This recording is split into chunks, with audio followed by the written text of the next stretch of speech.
Sejam todos bem-vindos a este vídeo. Esse vídeo aqui é um vídeo sobre reflexão da luz e espelhos planos. Primeiramente, começamos com a luz de reflexão, que é a reflexão regular, que já foi citado no vídeo anterior. É um fenômeno predominante quando o meio 2 desse meio aqui é opaco, ou seja, ele não vai ocorrer nenhum dos outros fenômenos, como foi citado nas aulas anteriores. E a superfície de separação S é polida. Ou seja, isso aqui é um espelho, como normalmente a gente usa. Ou qualquer outro objeto que possa refletir a luz. E nessas condições, a superfície S recebe o nome de superfície refletora ou espelho. Porque superfície refletora pode ser qualquer outro objeto ou corpo que possa refletir a luz. Ou, como a gente conhece bastante, o próprio espelho. Então, a luz ela é regida pelas leis enunciadas a seguir. São duas leis. A primeira é que o raio refletido, a normal é essa aqui, que é esse N, e o raio incidente são situados no mesmo plano. Ou seja, eu tenho o meio 1 e o meio 2. O meio 1 é um plano, o meio 2 é outro plano. O raio incidente, que é esse RI, ele vem, chega neste ponto e é refletido. E tem o raio refletido. Então, esses dois raios eles estão situados no mesmo plano. A segunda é que o ângulo de reflexão, que é este ângulo aqui, que é o I, é igual ao ângulo de incidência, Ou seja, esse ângulo de reflexão, é igual ao ângulo de incidência. Ou seja, ele vai chegar, vai incidir e vai ser refletido. Esse ângulo em relação ao normal vai ser 1 e esse ângulo vai ser outro. Só que pela segunda lei, esses dois ângulos vão ser iguais. Ou seja, R igual a I. Se você conhece um ângulo I, você vai saber que é um ângulo R. Se você conhece que é um ângulo R, você vai saber que é um ângulo I. Agora vamos estudar um pouco sobre a imagem de um ponto. Eu tenho aqui um raio incidente, PI. Eu tenho aqui esse raio que vai sair do ponto I para o ponto P. Ao espelho ele tem um ângulo 0. Eu tenho aqui que vai ter um ângulo aqui 0. Que ele está sendo incidido aqui, ele está vindo, colidindo aqui com a superfície E, que é um espelho. E ele está subindo porque o ângulo de incidência dele é 0. E ele é refletido e também é normal. Então, o ângulo de incidência é igual a um ângulo refletido. Então, não temos nenhum caso assim que ele vá para a diagonal, como está aqui do lado. O raio está vindo aqui e sendo refletido. E tenho com o raio incidente PJ, que eu tenho aqui do P, ele vai para o ponto J, ele vai ser refletido e chegar nesse ponto K. O primeiro caso foi o quê? Que saiu do ponto P, colidiu aqui, incidiu aqui no espelho e foi refletido novamente para o ponto P. Não teve nenhum ângulo, o ângulo aqui foi 0. Agora, do ponto P para o ponto J, eu tenho um ângulo em relação ao normal aqui. E, novamente, de acordo com a segunda lei, o raio de incidência vai ser igual ao ângulo de refletido. E tem o K. O raio incidente, PJ qualquer, raio refletido JK, que este aqui JK, é tal que esse R e esse I, a interseção dos prolongamentos dos raios IP, I do P e JK, eles determinam um ponto P, ou seja, uma imagem. Eu tenho aqui um triângulo e eu tenho aqui outro triângulo aqui embaixo, que é tracejando, ou seja, eu tenho este aqui, que é quando o ângulo é 0, que ele vai aqui para baixo, tracejei aqui para baixo. E eu tenho outro que é quando ele foi refletido. Ele vai ser refletido aqui e tracejando ele vai chegar aqui nesse ponto P, P'. E conseguimos descobrir este ponto P aqui, a imagem dele no espelho. Então, da igualdade entre os triângulos P, I e J e o triângulo P', I e J, esse triângulo aqui, conseguimos obter a seguinte relação, que PI é igual a P', I. Então, descobrimos o quê?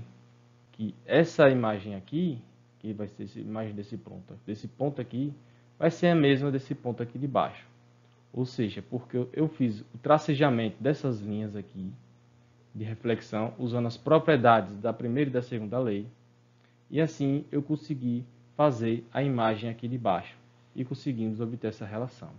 Ou seja, como esse espelho aqui ele não está aqui de frente, ou seja, eu tenho um espelho aqui, eu tenho uma pessoa aqui,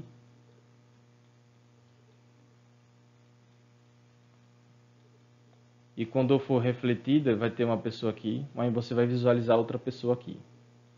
Esse espelho, se ele estivesse dessa forma, esses tracejados eles seriam dessa forma aqui, mas como vocês observam, esse tracejadozinho aqui, esses 4 tracinhos aqui mostram que essa é a parte de cima que está refletindo e a parte de baixo é opaca. Então, os prolongamentos dos raios refletidos nos espelhos provenientes de P, deste ponto P, eles passam por P', este P' aqui.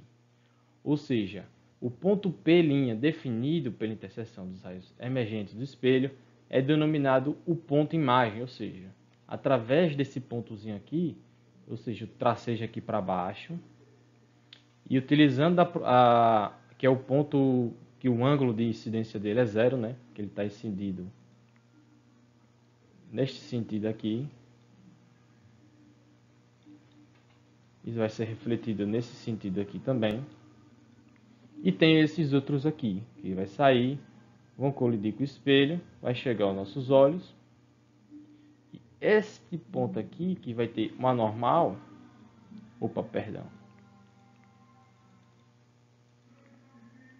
vai ter uma normal aqui, e esse ângulo aqui vai ser igual a esse. E realizando esse tracejamento, conseguimos chegar nesse P'. Assim, conseguimos chegar que eles chamam de ponto imagem. E o ponto P, ele é definido pela interseção de raios incidentes sobre o espelho, é denominado ponto objeto, ou seja, esse aqui é o ponto com que conseguimos visualizar. Esse aqui é o ponto imagem. O ponto real é a interseção efetiva dos raios luminosos, que é este aqui, e o ponto virtual é a interseção de prolongamento dos raios luminosos. Ou seja, a partir desse ponto aqui, que é o ponto que está à frente do espelho, né? Esse aqui é o que está atrás do espelho, que seria a imagem que você está visualizando, que é o ponto virtual. Imagens de objeto entre dois espelhos planos. Usando novamente todas aquelas propriedades que vimos, né, que é a primeira e a segunda lei, as várias reflexões da luz provenientes de P, que é este ponto aqui, dão origem à formação de dois conjuntos de imagem.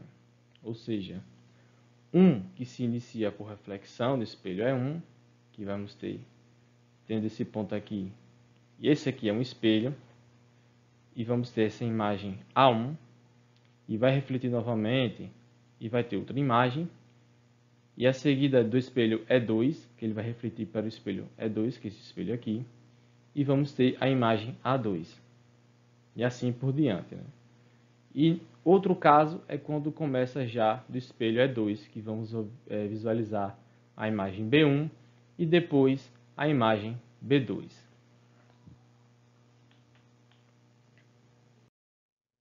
E essas imagens, né, ela pertence a uma circunferência. Isso aqui é uma circunferência, que o centro é esse ponto O, e do ponto O ao P é o raio. E cada um desses conjuntos de imagem aqui que estão aqui, vocês estão visualizando, que é o A1, B1, o A2, B2, A3, A4, B3, uma parte delas ela cai num prolongamento que faz um ângulo. Tem um ângulo aqui e tracejando aqui atrás vamos ter essa parte em azul aqui, que é como se fosse o fundo ou a sombra desse espelho, que ele é chamado de ângulo morto. Porque qualquer uma das imagens que estiver aqui, que seja o tracejamento, utilizando as propriedades de reflexão, tanto o A4 como o B3, ele não vai ser visualizado, porque ele não vai estar dentro do raio de visualização. E a partir disso, ocorre este fenômeno aqui. Você coloca um objeto próximo a dois espelhos, vai ter um ângulo, e você vai observar diversas imagens. Né? E a partir disso é possível calcular o número N de imagens formadas pela fórmula. Eu tenho que n é o número de imagens, 360, né, é o ângulo da volta completa, e esse ângulo alfa aqui é o ângulo de abertura que está entre os dois espelhos. E isso aqui é o -1. E a partir dessa fórmula você consegue, e o ângulo você consegue obter quanto número de imagens você vai obter. Então esta aqui foi a aula. Agradeço a atenção de vocês, um grande abraço e tchau.